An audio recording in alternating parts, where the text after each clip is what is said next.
All right. Welcome in. I'm Brian Edwards. Excuse me, MajorWager.com. This is my UFC 241 Rewind. Hope everyone enjoyed the show Saturday night. Hope everyone followed me with my preview on Major Wager. And if you follow me on Twitter at VegasBEdwards. And remember, follow us on Major Wager's Twitter as well at Major Wager. Uno, UNO. It's in all caps, but I'm not sure if that matters or not. And in my article last week, I talked about how and why I liked Nate and Stipe, and it came to fruition, both as short underdogs. Stipe, there were some plus 130s out there, in the hour or so before the fight. You could have plus 115, maybe even a plus 120 at times last week, but he closed mostly. There was some late Diaz money, and he closed at even money. All right, let's start with the people's main event, which was certainly Nate and Pettis. Pettis came in on a roll, 170-pound debut, knocks out Wonderboy Thompson, who had previously, challenged for the belt twice with Woodley. Had a draw in one of them and lost. I can't remember if it was a narrow. Unanimous decision or a narrow split decision in the second one that was a dull one. The first one with Thompson and Woodley was fight of the year. But anyway, Pettis had debuted at 170, got that knockout win over Wonderboy.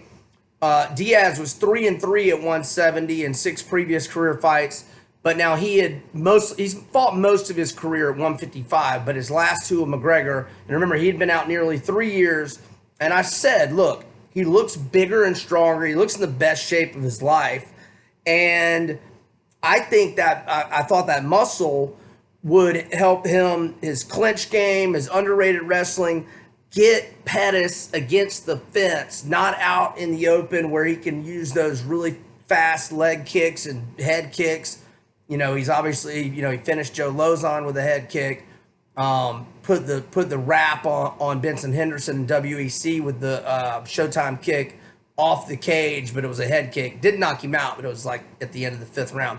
Anywho, so Nate did, like I predicted, he said after the fight, I'm used to 5-round fights, most of my fights lately. I knew in a 3-round fight, I had to get going early. Nate is kind of not as bad as Cowboy in terms of being a slow starter. Cerrone, that is, obviously. But traditionally a little bit of a slow starter. He started fast. In fact, I think I saw Nate gassed. He kind of admitted it after. I don't know that I'd ever seen Nate gassed in the Octagon. He looked a little gassed at the end of the first round because he was going at a much higher pace than he's accustomed to. But he kept that pressure and pace. And he won 30-27 on 2 judges' scorecards, 29-28 on 1 judge's scorecard. I had it, Major Wager had it 30-27 for Nate. I went to MMAdecisions.com after the fight. All 22 media members had it 30-27 for Nate Diaz. He called out Jorge Masvidal in respectful fashion after the fight. He said, I like what Jorge Masvidal's been doing. We're about the two realest, I'm paraphrasing here. We're about the 2 realest guys in the game. So I'll put and pardon my language here, Nate says he's the champ. He's the champ of the baddest motherfucker in the UFC, and he wants to defend that belt against Masvidal. He said, I know you, all respect to him, I know you're a gangster, Masvidal, but you're not a West Coast gangster. And so Bet Online released odds. They open at -110, or pick them, -110 either way by last night. And actually, when I checked earlier this morning, and actually I've got it right in front of me right now. Oh, no, I've got it on the archive page and don't want to waste your time. So it was -115 Masvidal, -105 Diaz. So if you have an account at betonline.ag, you can make that bet right now if you wish. Okay, so excuse me, with the agua break, it was needed. Okay, so main event, Cormier, Miocic. I picked Miocic. I thought it'd be a different fight, and Daniel did come out and use his wrestling and dominate with his wrestling in the first round, although I will give credit to Stipe when he did get put on his back. He wasn't there that long. He was able to get up from just about every takedown. I can't remember if at the very end of the first he was still down. But when he was on his back, he did a good job of keeping wrist control, and even when he lost wrist control, of protecting himself and not letting DC do a lot of damage from the top and ground and pound of fashion. And but Daniel, unlike how Stipe in the first fight back at UFC 226, I believe it was. Yeah, I think so. Anywho, that fight, Miocic got off to the fast start. He was getting the better of the boxing exchanges in the first 3 minutes. Well, all the first 3 rounds, it was all DC. I mean, I don't know anybody that had a round for Miocic. It was 3-0 DC, but Miocic was still there. He was still very much in the fight.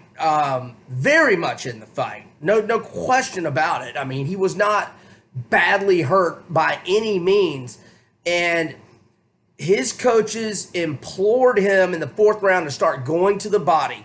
And my buddy Shane Carter next to me, that was sitting next to me, I guess it was after Stipe landed a second body shot, and he was landing them all with his left, right to DC's liver. Shane pointed it out to me after the second one. He's like, he just hurt him with a body shot right there. And right when he said that, he went right back to it with a 3rd body shot. And I started counting him from then. He landed 12 lefts to the body in the 4th round. And by the 9th and 10th, you could tell DC was starting to get winded all of a sudden. And Stipe he was having success on his feet, not only the body, and then he landed a combination that after the 12 body shots, it dropped DC, and then just a little bit of hammer fist from the top, and it was over. And Stipe is the champ again. He's now 5-1 in 6 fights for the UFC heavyweight title. Cormier is no longer undefeated at heavyweight. I said all last week, I think he's retiring, win or lose.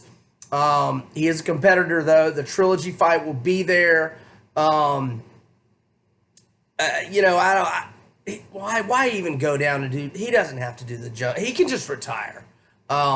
If he wants to do Stipe number 3, hey, I got no problems with that. So Stipe wins as a short underdog. The over cashed, obviously, in both. Oh, I'm sorry. Well, yeah, no, a lot of books had Stipe Daniel total at 4.5 with heavy juice to the under, like -300 or maybe even more. So that's right. So it ended late 4th, and it could have gone mid-5th for the under. So no, the under did cash with Stipe DC. The over cashed with Nate and Anthony.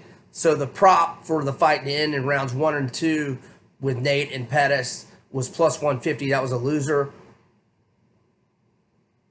All right, fight of the night was in the middleweight division. Paulo Costa and Yoel Romero. Paulo Costa remains undefeated. He took a unanimous decision victory, 29-28, all 3 ways. I had it 29-28 for Romero. For what it's worth, not much. But Shane Carter, the guy who was next to me, he knows his UFC. He thought it was 30-27 Romero. And the other guys that we were kind of talking with between rounds, who you think had that round, they all thought it was 30-27 Romero. When I went to MMADecisions.com afterward, 11 media members had it 29-28 Costa, 10 had it 29-28 Romero, and 1 had it 30-27 Romero. So it was basically a split, 11-11 with the media members. But if there were a tiebreaker, one of them had it 30-27 Romero. So very close fight. I thought Romero made a mistake. And if you watch the fight, a couple of times he did it, it was probably strategic. When he would get hit, he would kind of go into this little theatric mode where he would act like he was hurt and he would back up. And when Costa would come in, then he'd jump off the cage with a big left. When he was doing that, that was strategic. I'm okay with that. But it was a weird thing. He kind of did it the whole fight. Like the whole fight when Costa would land something, he would kind of act like it hurt him a little more so than it did. And I'm not sure that didn't play a role with the judges because, you know, you got 3 judges there cage side, but you don't know what angles they have.